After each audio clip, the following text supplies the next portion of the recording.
চট্টগ্রামে আনোয়ারায় বন্য হাতির আক্রমণে মারা গেছেন মহিলা সহ দুজন। গতরাতে উপজেলার বৈরাগ ইউনিয়নে এই ঘটনা ঘটে।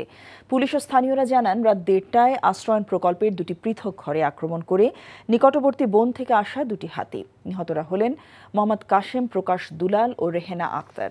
আনোয়ারা থানার ওসি জানান, রেহেনা আক্তারের লাশ পরিবার নিয়ে গেছে এবং মোহাম্মদ কাশেমের লাশ চট্টগ্রাম মেডিকেল কলেজ হাসপাতালে পাঠানো হয়েছে। এদিকে গোপালগঞ্জে কোটালীপাড়ায় হাতির পায়ের নিচে পিষ্ট হয়ে নজরুল ইসলাম নিহত হয়েছেন।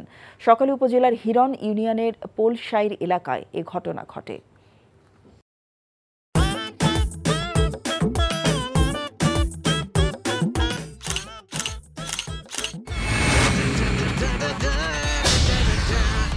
Thank you so much. শুধু থ্যাঙ্কসই দিবেন আর কিছু দিবেন না? যদি দেওয়ার মতো হয় সো যে কোনো কিছু। খুব খুশি লাগলো আপনার সাথে ডিল করে। Deal done. হ্যাঁ, 50 লাখ। বিউটিফুল। আমি চাচ্ছি এই থার্ড ডেতে তোমাদের এনগেজমেন্টটা করে ফেলো। এখানে তো রতন নামে কোনো কিডনি ডাক্তার নাই তো। আপনি চিটার বাটপারে পাল্লায় পড়ছেন।